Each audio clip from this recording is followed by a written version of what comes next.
once again I welcome you to Shiksha Mantra.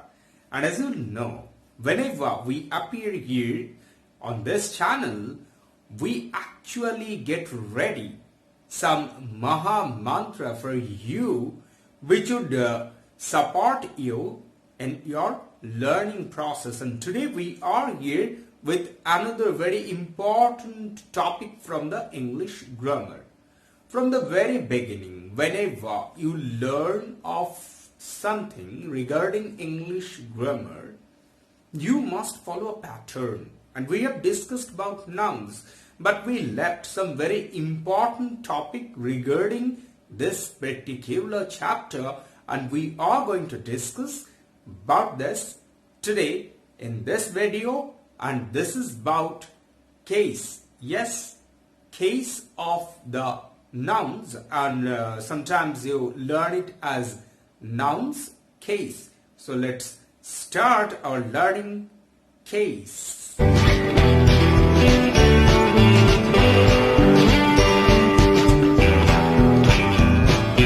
Before we start, we must tell you one thing very clearly, that when you are going to learn noun cases, you must remember one very simple factor, that without a proper knowledge of case, it's really very difficult to deal properly with the English sentences. So if you want to get an idea about the construction of English sentences, nouns cases is a must to learn. But why is this so? So let's begin with what is case. Nouns case. So it comes with nouns. Though we are talking of nouns here, it comes with pronouns as well. So when we say noun in English grammar, you must remember that it's not noun only, rather it means a pronoun as well. So what are the cases? This is actually position of a noun in a sentence. So how and where a noun is placed in a sentence is in the arena of the case. So how it works, how a noun is placed in a sentence and what relation it shares with the other parts of speech, particularly the verb and the other nouns of a sentence, is the case of a noun. And as you can see, nouns cases are of 5 kinds. So we get 5 kinds of cases. And what are they? The first of them is nominative case. Then comes objective case. Then comes dative case. Then possessive case. And the last is the vocative case. So these are the 5 different kinds of cases that we get here in this chapter. So we begin to learn each and every types of these cases with the title that's there for them. So just take a breath, because you are going to learn some terrific facts about English grammar and case. So this is your time. Let's begin with nominative cases. So as we have told, a nominative case is nothing but the subject of a verb. So when in a sentence we find out the verb, our task is find out the subject then, and the subject that is used in this sentence is actually in nominative case. So simply nominative case means subjects of a sentence. You don't have to make any critical assumption about it. There you get some very simple theory, and I'll show you how you'd find out the subject of a verb from a sentence. So let's take the first sentence, Ria bakes cake. So your task is to find out the verb first. And what's the verb here? Obviously the bakes, this word is the verb. And now you are going to find out the nominative case or the subject of the sentence. And it's very simple. Believe me, dear friends, it's really very simple. You'd have to ask a question only. And whom? You'd have to ask a question to the verb. If you ask the verb, who bakes? So ask the verb, who. So when who is added with the verb, what would be the answer? Who bakes cake? The answer is Ria. So with the question who, you get Ria as the answer, and there it's very simple. This is the subject of the sentence, and Ria is said to be in nominative case because this is the subject of the sentence. So remember this point, it's very simple. You may write it down if you like, because taking note is a very good habit. So what is the nominative case? The nominative case is the subject of a verb in the sentence, and to get the subject of the verb, you would have to ask the verb with who, and the answer you would get is the subject, and the subject is called to be nominative case. So here in this case, Ria is in nominative case because this is the subject of the verb bakes. So what we have done, we have asked who and we get the answer. Now shift to the second question. A pen is much powerful. So what's the verb here? I have told you your first task. Whenever you are doing anything in English grammar, remember one simple fact, that you'd have to actually make a clear concept of the structure of the sentence, and to get the proper structure of the sentence, to find out the verb is very much necessary. So you have found out the verb. What's the verb in this sentence? A pen is much powerful. Your task is very simple. Here is, this is the verb. Now you'd have to ask another question.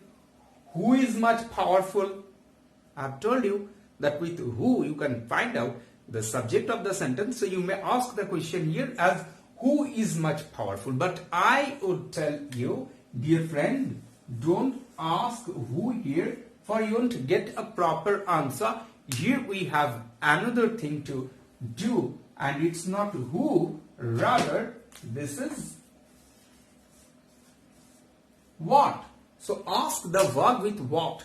What is much powerful? According to the sentence, the answer is a pen. So with what, with this question, you get a pen as the answer, and it means this is the subject of the verb is. Don't consider the subject as the subject of the sentence. It has one specification, that is subject and predicate, those parts of a sentence. There you may consider it.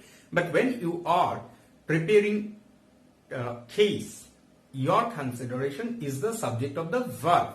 So when you ask the verb with what, the answer you get is the subject, that is a pen, and this is the nominative case. So this is our simple fact about nominative case. Whenever you ask the verb with either what or who, the answer you get is in nominative case. That is the subject of the sentence, and that's a very simple thing regarding nominative case. But we have actually told of another thing, that is case is not of noun only, but it's a pronoun too. So what happens when we use pronouns for cases? And here you must remember that you have some specific pronouns which can be used as the subject of a sentence, that is the nominative case. And for them, for first person, you get I and we as the subject. I is singular, we is plural. And for second person, you'd get you, and for third person, as you know, it's you for both singular and plural, and for third person you may use he, she, it, and they. So these are the 7 different pronouns that can be used as the subject of a sentence, that is a nominative case.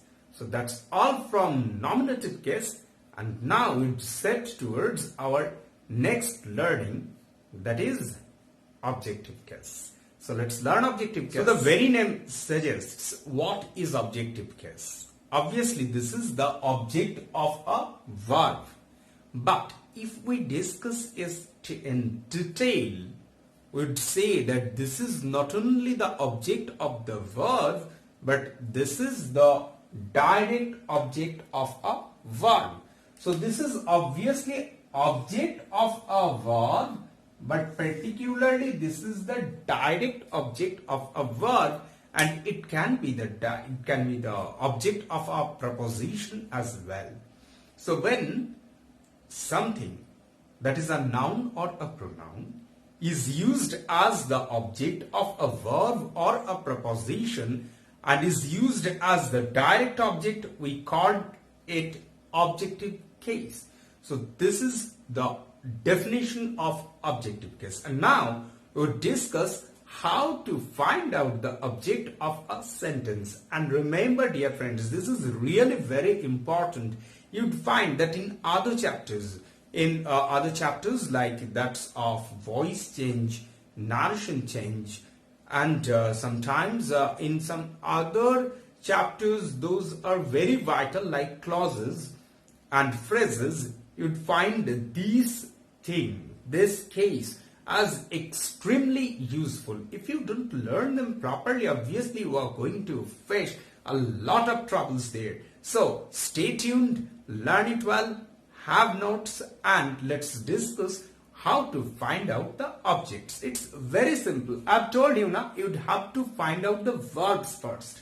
So for this sentence, these two sentences, I've checked the sentence first. He sells mangoes. He sells mangoes. So what's the verb here? It's obviously very simple. Here sells is the verb.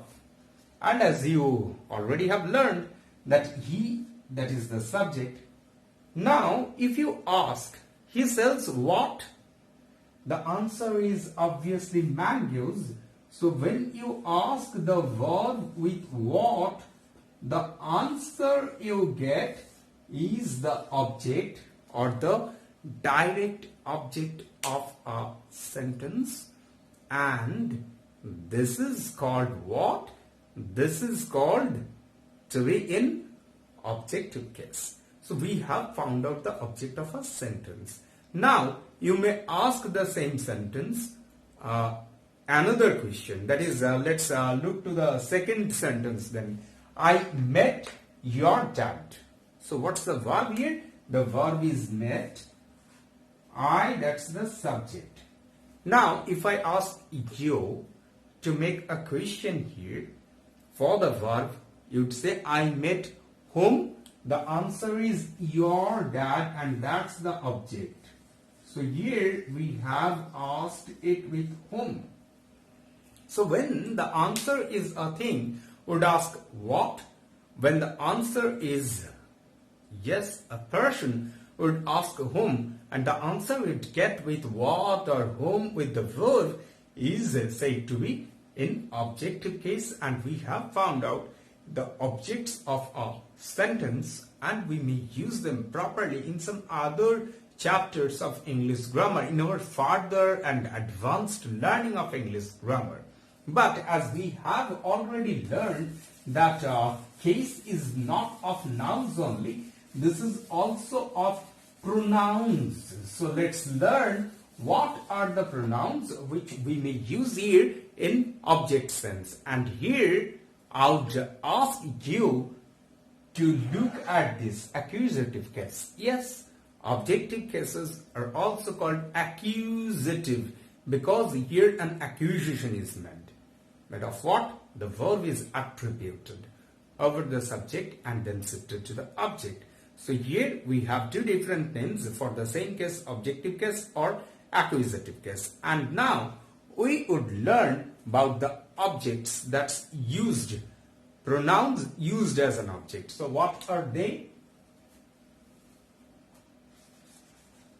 Me, us. These are for first person. You, that is used for second person, both singular and plural. And then comes third person, and there we use him, her,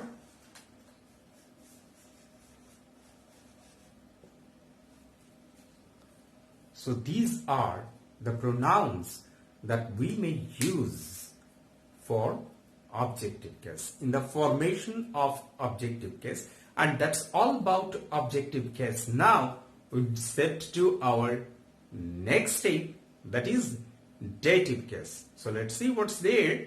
For dative case, the term would remain the same, that is object.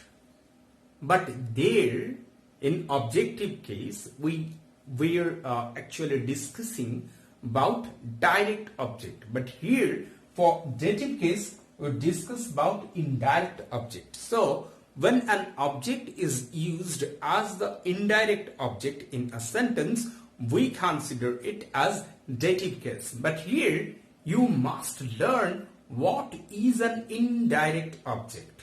Yes, objects are of two types, direct objects and indirect objects. And sometimes these sentences are called sentences with double objects, when there you find two different objects. But what is indirect object?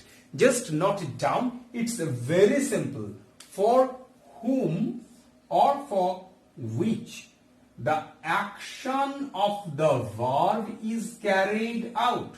So the action of the verb is carried out for something or for some person, and that thing or that person, that is in the form of whom and which, is considered to be in dative case. It's considered to be indirect object. So let's have an example. Give him a pen. So if we consider this sentence, here give is the verb, give whom, him, what, a pen.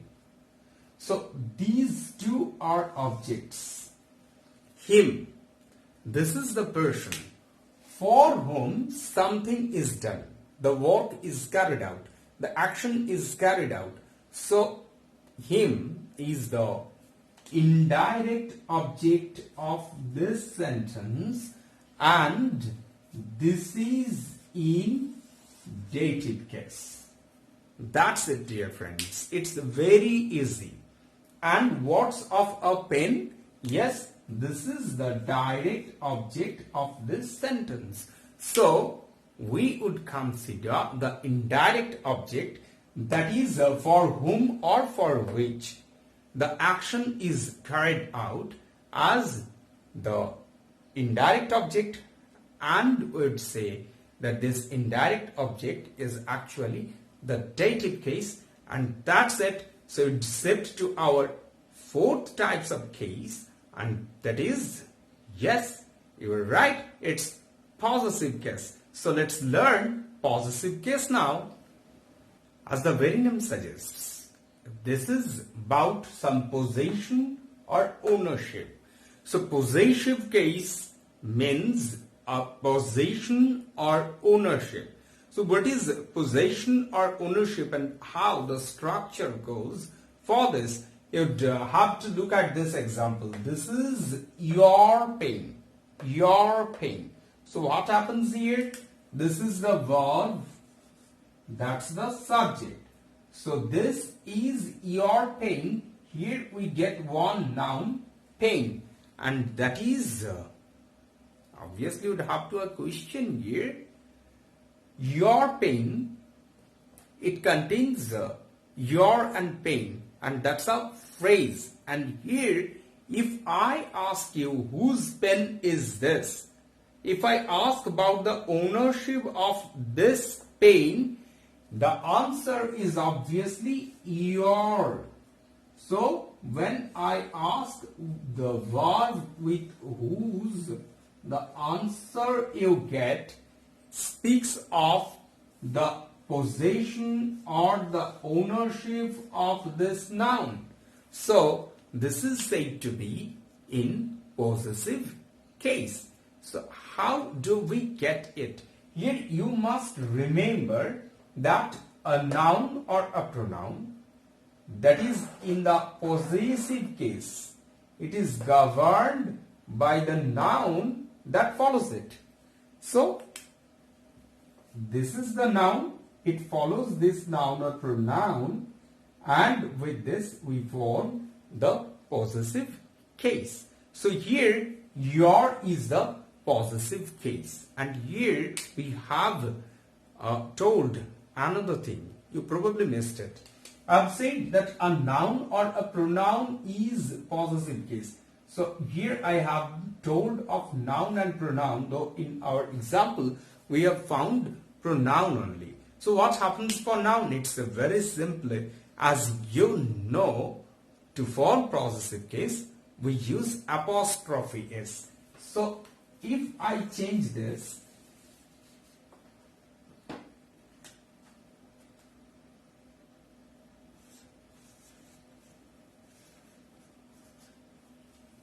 this is Ria's pain.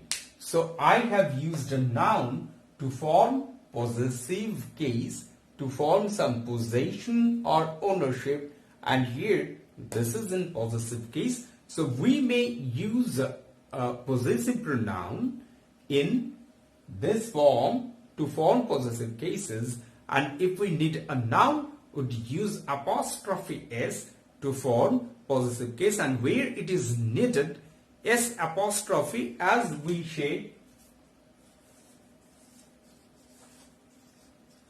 boys school,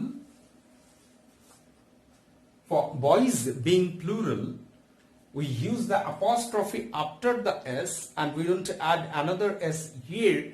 But for Ria, as this is a singular noun, we add apostrophe s, and that's all. Though there's a lot of things to learn about this possessive, formation of possessive, etc., etc. Would obviously make another video on formation of possessive, and there we learn in detail about the formation of these possessive cases. But here, for our knowledge of possessive case, that's sufficient. It would do everything, whatever you want to do with the possessive case. This is the sufficient knowledge. You would have to remember only this. So take a note of these. These 2 lines. Take a note of them. They are going to help you a lot. So that's our 4th types of case, and now we would shift to the last or the 5th types of case. So let's see vocative case and learning. So we are in the conclusive part of this chapter, and here we would learn how to address a person or a group. So vocative case relates to an address, a direct address to a particular person or a group. And here we do this with 2 purposes. The first is to call a person or a group, or to draw attention of a person or a group. So 2 functions are there for vocative cases. This is either to call or to draw attention. It can be an individual or a group, it doesn't matter. So this is what we have to learn about vocative case, and there would see an example, and there's the example. Brother, a letter for you. Brother, a fresh video for you. Hello dear friends, here is Shiksha Mantra with some fresh video for you to learn English grammar in a very easy way. So everything, in every sentence, I've used one vocative, and that is to draw attention of an individual or a group. And if you look at this sentence, here brother is also the vocative case. For here with this brother, we are drawing attention, or we are calling a particular person, because you'd have to accept a letter that's in his name. So brother, a letter for you. Here brother is in vocative case. And that's all for nouns Case chapter. And obviously, if you have liked it, you'd have to make a like for this video and you'd have to share it with your friends and relatives so that they also can learn such a very important chapter in such an easy and effective way.